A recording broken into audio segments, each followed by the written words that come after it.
على عباده الذين اصطفى أما بعد فأعوذ بالله من الشيطان الرجيم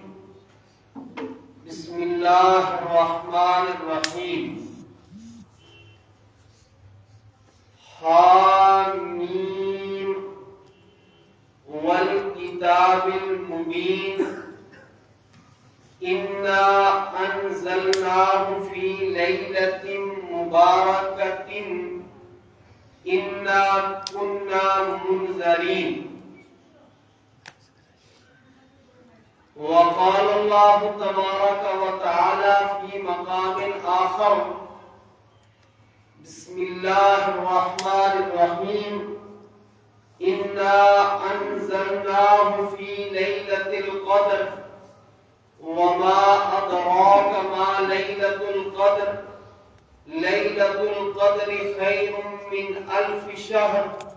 تنزل الملائكة والروح فيها بإذن ربهم من كل أمر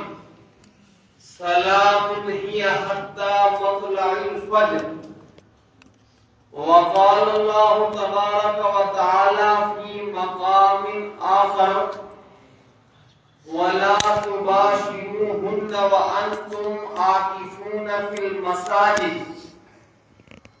وقال النبي صلى الله عليه وسلم تحروا ليلة القدر في رمضان من الأشهر الأواخر صدق الله العلي العظيم وصدق رسوله النبي الأمي الكريم ونحن على ذلك لمن الشاهدين والشاكرين والحمد لله رب العالمين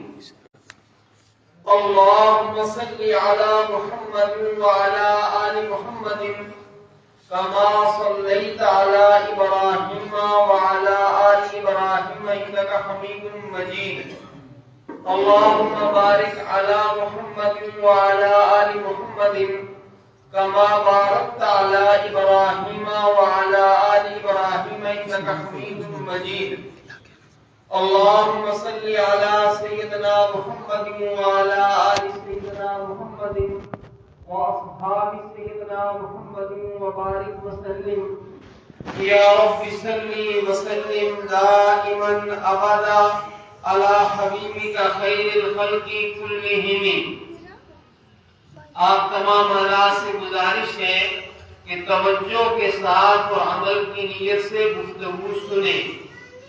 بعض اوقات پہلے بھی یہ درخواست کی گئی کہ پہلے آنے والے لوگ سامنے بیٹھنے کی کوشش کیا کریں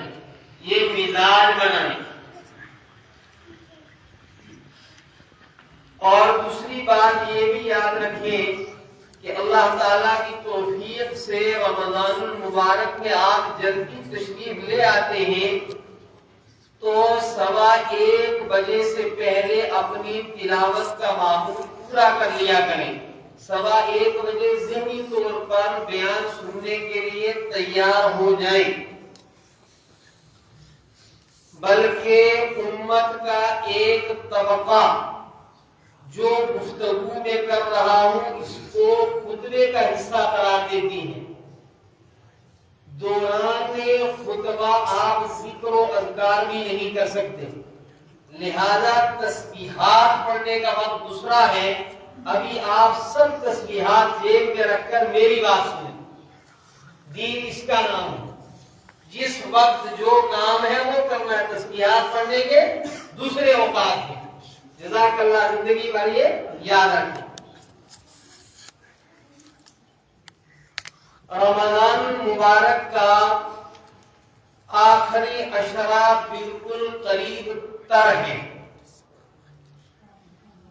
اور آخری عشرے کے 2 خاص عمل ہیں انہی 2 خاص اعمال کے متعلق آج کی گفتگو ہوگی عشرہ عربی میں کہتے ہیں 10 کے عدد کو تو 30 یا 29 دن کا رمضان ہوتا ہے تو پہلے 10 دن پہلا عشرہ دوسرے 10 دن دوسرا عشرہ اور تیسرے 10 دن تیسرا عشرہ۔ تیسرے عشرے کے 2 خاص عمل ہیں، ان 2 خاص اعمال میں ایک عمل ہے اعتکاف کرنا۔ حضرت رسول اکرم صلی اللہ علیہ وسلم کے سر اقدس پر ابھی نبوت کا تاج ظاہراً نہیں رکھا گیا تھا، اس سے پہلے ہی حضرت نبی اکرم صلی اللہ علیہ وسلم کو ایک بڑی بےتابی، بے چینی، خواہش اور جو ہے وہ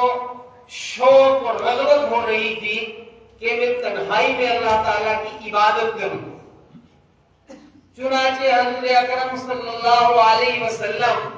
اپنے گھر سے کچھ تھوڑے سے ستو اور مشکیزے کے اندر پانی لے کر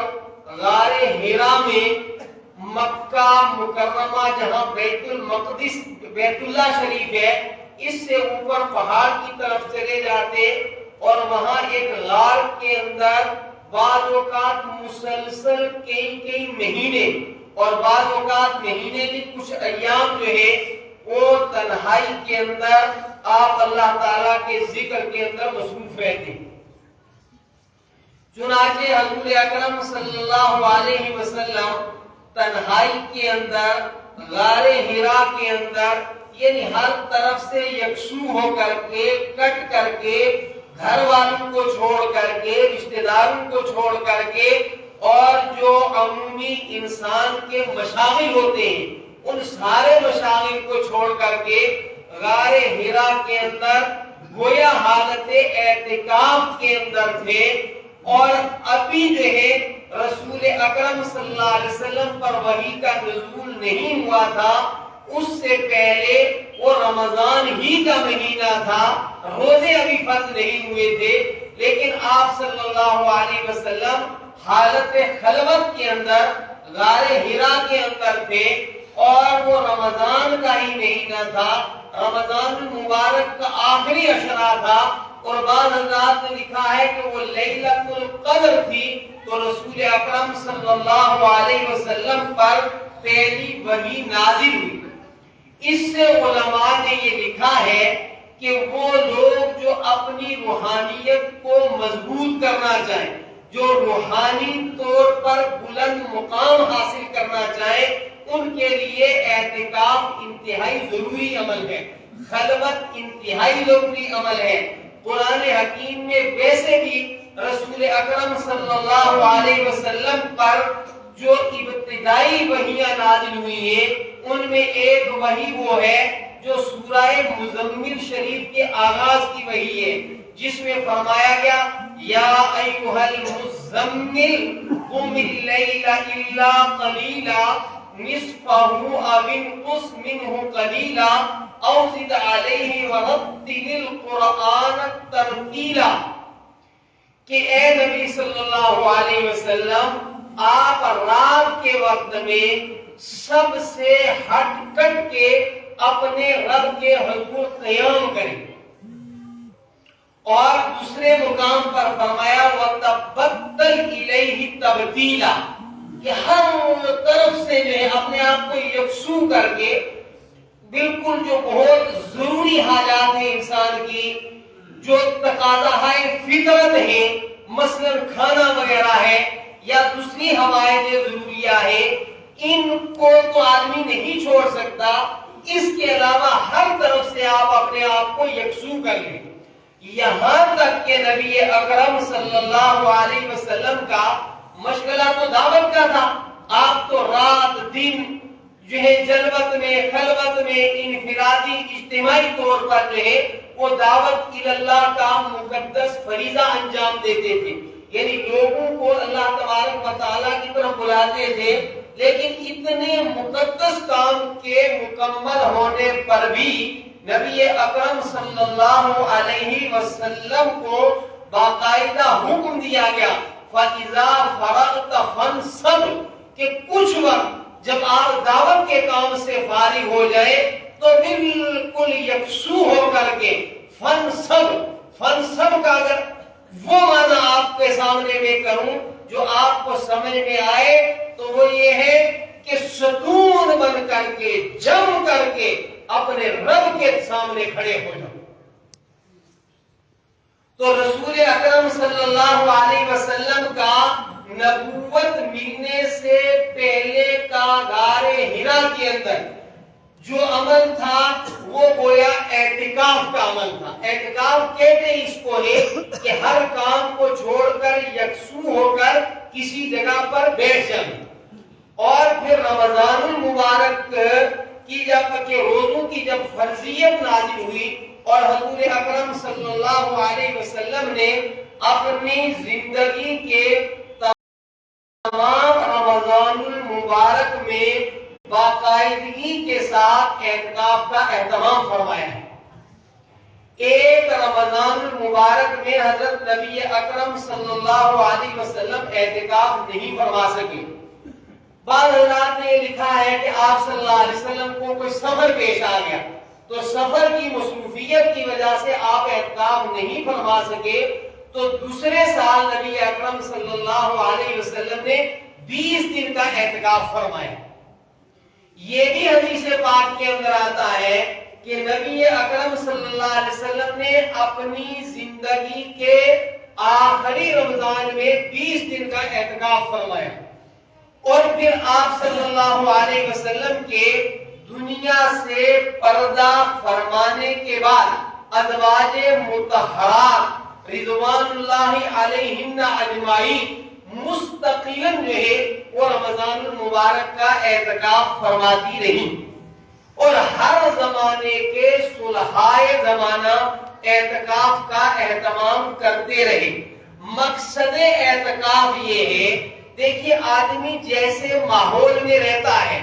ماحول کے اثرات قبول کیے بغیر انسان نہیں رہ سکتا۔ اس پر جو آخری دلیل میں آپ کو دے سکتا ہوں وہ آپ توجہ سے سنیں۔ حضرت نبی اکرم صلی اللہ علیہ وسلم نے ایک دن نماز پڑھائی، اور نماز میں آپ صلی اللہ علیہ وسلم کو سہو ہوا، بھول ہوئی۔ نبی کو جو بھول ہوتی ہے ایک مقصد تو اس کے ذریعے یہ ہوتا ہے اللہ تبارک و تعالیٰ کا، تاکہ امت کو اس سہو کے اوپر کوئی تعلیم دی جائے کہ آپ نے کیا کرنا۔ تو یہ اللہ تعالیٰ کا ایک منشا ہوتا ہے، مشیت ہوتی ہے، مرضی ہوتی ہے۔ بہرحال نماز سے فارغ ہونے کے بعد حضرت نبی اکرم صلی اللہ علیہ وسلم نے فرمایا کہ مقتدیوں میں سے جو لوگ میرے پیچھے کھڑے ہیں ان میں سے کسی نے وضو صحیح نہیں کیا، اس کے وضو صحیح نہ کرنے کے اثر سے یہ واقع ہوا۔ آپ سمجھے جو میں کہنا چاہتا ہوں کہ مجلس کا اثر ہوتا ہے۔ اسی لیے دور قریب کے بہت بڑے داعی اللہ حضرت مولانا محمد الیاس نور اللہ مرقدہ جب مسلسل وہ عوامی اجتماعات میں رہتے تھے، مسلسل، اور عوامی اجتماعات میں دین کی باتیں ہوتی تھی، سیاست کی نہیں،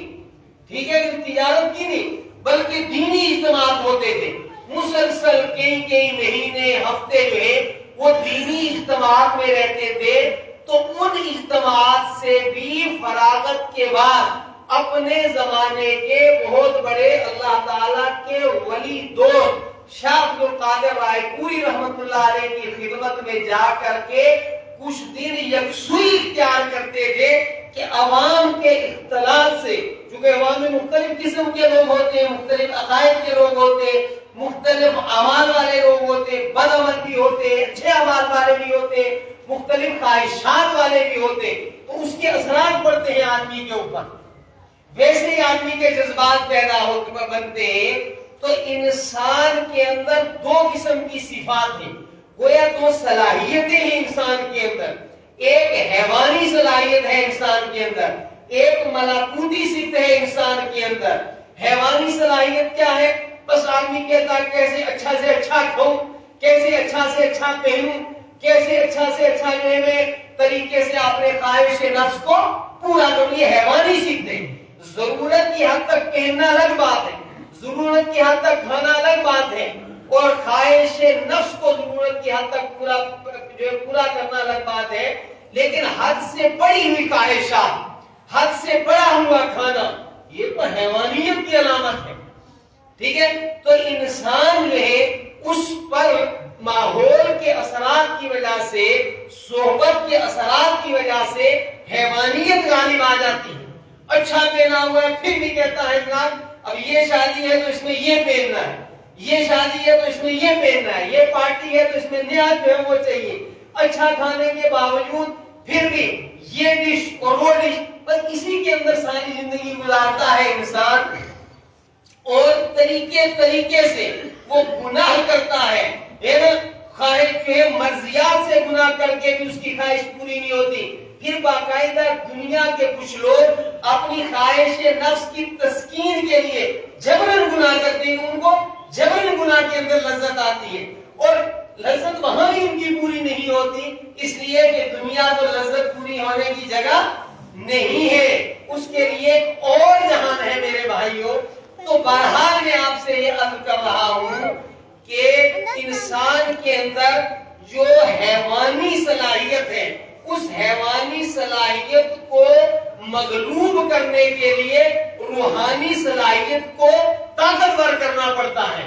دو فوجیں آمنے سامنے ہوں تو دونوں کے پاس برابر کی طاقت ہو، تو کسی ایک فوج کے پاس کوئی ایسی جو ہے وہ پاور ہونی چاہیے جو دوسری کے پاس نہ ہو، یہ غالب ہو، یہ تعداد میں زیادہ ہو، یہ مسلح زیادہ ہو، یہ طاقتور زیادہ ہو، تب یہ دوسری فوج کو جو ہے ناکام بنا سکتے۔ تو حیوانی فوج کو، حیوانی استعداد کو کچلنے کے لیے روحانیت کو طاقتور بنانا پڑتا ہے، اور روحانیت طاقتور ہوتی ہے اللہ تعالیٰ کے تعلق کے ذریعے، اور اللہ تعالیٰ کے تعلق کا بہترین ذریعہ یہ ہے کہ کچھ وقت آدمی، جیسے آپ کے تعلقات ہوتے ہیں، اگر آپ بڑے آدمی ہیں معاشرے کے یا کیسے بھی ہوں، آپ کبھی کبھی کہتے ہیں کوئی آتا ہے میں نہیں ملوں گا، یہ میرے بچوں کے ساتھ ملنے کا وقت، بچوں کی محبت کا تقاضا ہے، وہ ہونا چاہیے۔ آج کل تو لوگ نہ ماں باپ کو وقت دیتے ہیں، نہ بچوں کو دیتے ہیں، نہ بیوی کو دیتے ہیں، سارا ٹائم جو ہے وہ موبائل کو دیتے ہیں۔ اب موبائل کی محبت ہمارے اوپر اتنی غالب آ گئی تو آپ بچوں کے پاس ہوئے ٹھیک ہے، اس وقت جو ہے میں آپ کو ٹائم نہیں دے سکتا، میرے بچوں کا میرے اوپر حق ہے۔ تو اس طریقے سے محبت کا سب سے بڑا حق اللہ کا ہے۔ جیسی بندے کو محبت اللہ تعالیٰ سے کرنی چاہیے، ایسی محبت کسی اور سے کرنا یہ بھی شرک کی اقسام میں سے ایک قسم ہے۔ تو محبت الہی کا تعلق یہ ہے کہ آپ روزانہ کچھ وقت، مہینے میں کچھ وقت، ہفتے کے اندر کچھ وقت اور سال کے کچھ وقت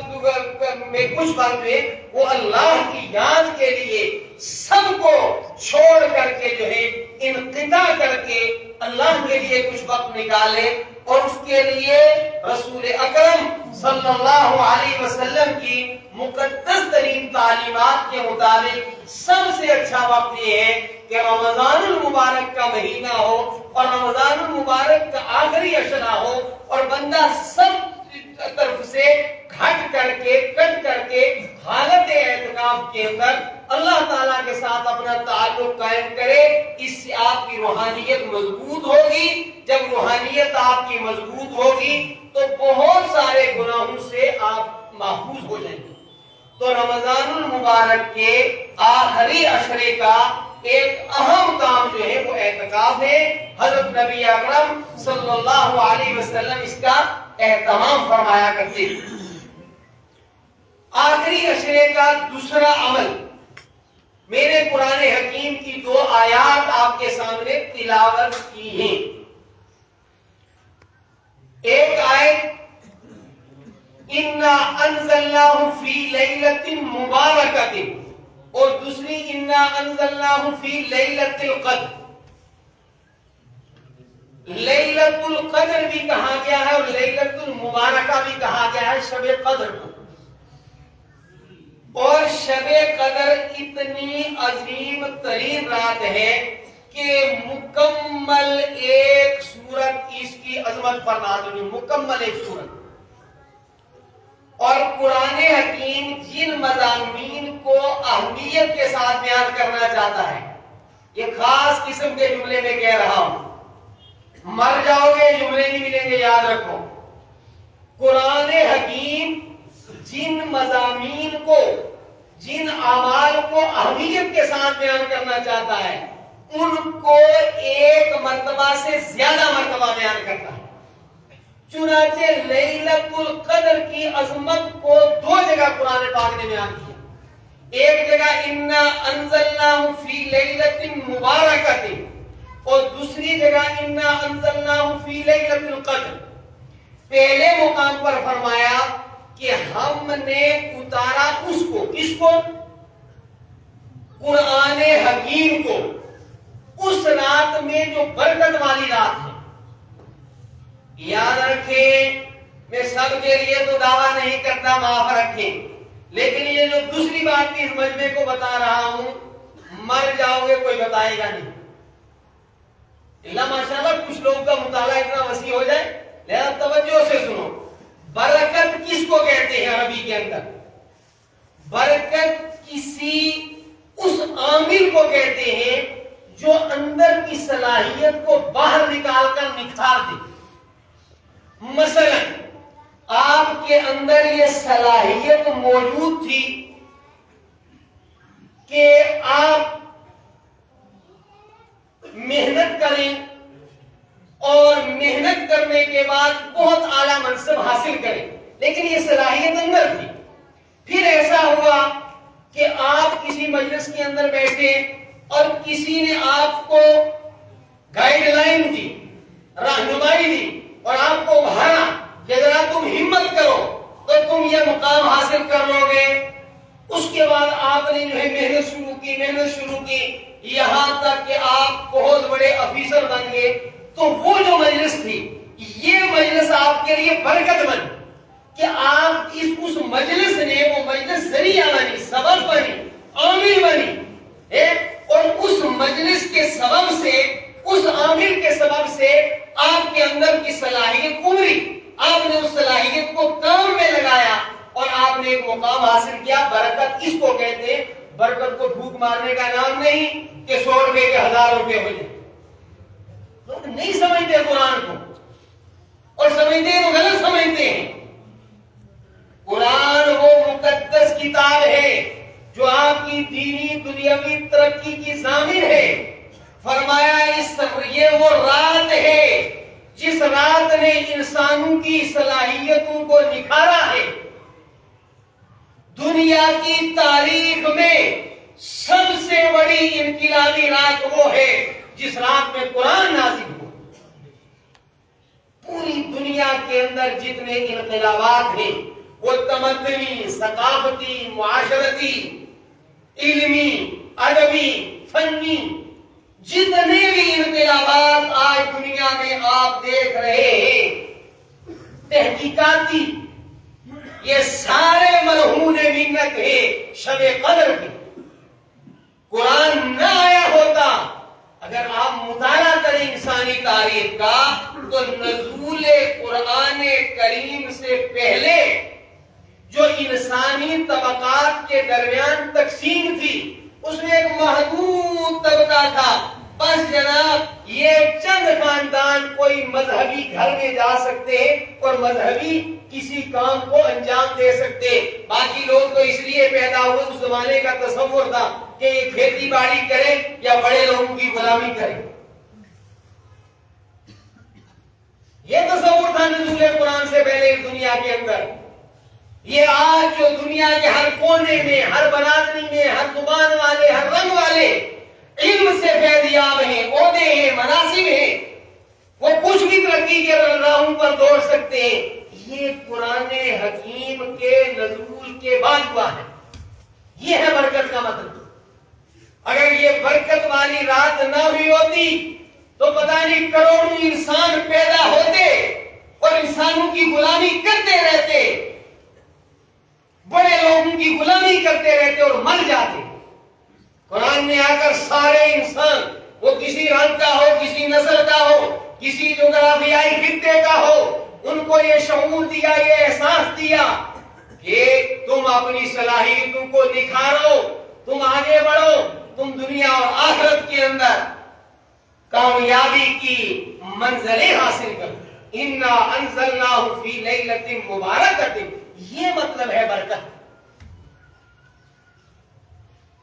فرمایا ہم نے قرآن حکیم جو برکت والی رات میں اتارا، کیوں؟ اس قرآن کے ذریعے مقصد کیا ہے؟ یاد رکھو، فرمایا اِنَّا كُنَّا مُنذَرِينَ، ہم تمہیں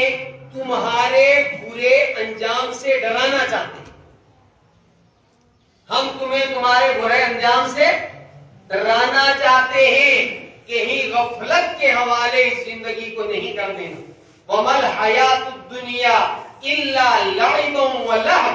جسے ہم زندگی کہتے ہیں۔ ایک اور جملہ آپ کے حوالے کر رہا ہوں، خدا کرے کچھ تو مجھ میں سے لوگ یہ کا جملہ ہے،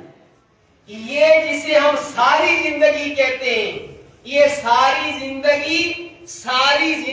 کا صرف دیباچہ ہے۔ جسے ہم ساری زندگی کہتے ہیں، یہ ساری زندگی نہیں، یہ ساری زندگی کا صرف دیباچہ ہے۔ آپ نے کتاب دیکھا ہے، یہ جو کتاب زندگی ہے، یہ دنیاوی زندگی کتاب زندگی کا دیباچہ ہے۔ کتاب اگر 500 صفحے کی ہوتی ہے تو اس کا دیباچہ 2 صفحے کا ہوتا ہے۔ قرآن یہ بتانے آیا ہے کہ کتاب زندگی کے دیباچے ہی پر اکتفا نہیں کرنا، بلکہ پوری زندگی کو سمجھنا۔ تمہاری زندگی شروع ہوئی ہے تو اب یہ ختم ہونے والی نہیں ہے۔ اب تم قرآن پاک کو عامل بناؤ۔ یہ وہ عامل نہیں کہہ رہا ہوں تعویذ لکھنے والا، یہ وہ عامل وہ ہوتا ہے جو عمل پر آپ کو ابھارے، جو قرآن کے ذریعے آپ اپنے آپ کو اعمال کے اوپر جو ہے وہ ابھارو، اکساؤ، تیار کرو اور اپنی مکمل زندگی کی تیاری کرو۔ ورنہ یاد رکھو، اگر اسی زندگی میں کھو جاؤ گے تو آپ اپنا بڑا نقصان کر جاؤ۔ فرمایا اِنَّا أَنزَلْنَاهُ فِي لَيْلَةِ الْقَدْرِ، تو لیلۃ القدر کے آج ایک لفظ میں نے اور بتایا، آپ اس کو لیلۃ القدر بھی کہہ سکتے ہیں، لیلۃ المبارکہ بھی کہہ سکتے ہیں۔ یہ قدر والی رات بھی ہے، برکت والی رات بھی ہے، اور دونوں نام قرآن حکیم نے اس کو دیے۔ اِنَّا أَنزَلْنَاهُ فِي لَيْلَةِ الْقَدْرِ، یقیناً ہم نے قرآن حکیم کو لیلۃ القدر کے اندر اتارا۔ فرمایا تم کیا جانو کہ لیلۃ القدر کیا ہے؟ اگر ان الفاظ پر آپ توجہ دیں نا، واحد کا صیغہ ہے، واحد مخاطب ہے جناب محمد رسول اللہ صلی اللہ علیہ وسلم، وہ ہستی قرآن کی مخاطب اول ہے۔ فرمایا نبی صلی اللہ علیہ وسلم نے اوتیت علم الاولین والآخرین، کہ مجھے اگلوں اور پچھلوں کے علوم عطا فرمائی گئی۔ پھر بھی قرآن نبی صلی اللہ علیہ وسلم کو کہہ رہا ہے لیلۃ القدر کی عظمت آپ کیا جانتے ہیں؟ لیلۃ القدر خیر من الف شہر، کہ لیلۃ القدر 1000 مہینوں سے بہتر ہے۔ کیا مطلب؟ آپ اس ایک رات میں عبادت کر کے اللہ کا اتنا قرب حاصل کر سکتے ہیں جو لیلۃ القدر کے بغیر کے 1000 مہینوں کی عبادت سے حاصل نہیں کر سکتے۔ اور اس سے زیادہ اس کا مطلب کہ 1000 مہینوں سے زیادہ بہتر کا دوسرا مطلب کہ لیلۃ القدر کے اندر انسانوں کو وہ خیر ملی ہے جو 1000 مہینوں کی محنت سے نہیں مل سکتی۔ 1000 مہینوں میں کوئی منصوبہ بندی کی جاتی انسانیت کی ترقی کے لیے تو وہ اتنی بہترین منصوبہ بندی نہ ہوتی جتنی اس ایک رات کے اندر ملی۔ اب بڑی بدنصیبی کی بات ہے کہ جو لوگ لیلۃ القدر کو بھی غفلت کے حوالے کر دیتے ہیں۔ مواد بہت ہے، میں بات کو سمیٹتا ہوں۔ ایک روایت ہے در منصور کی، چونکہ لیلۃ القدر کیسی رات ہے، آگے فرمایا کہ اس رات میں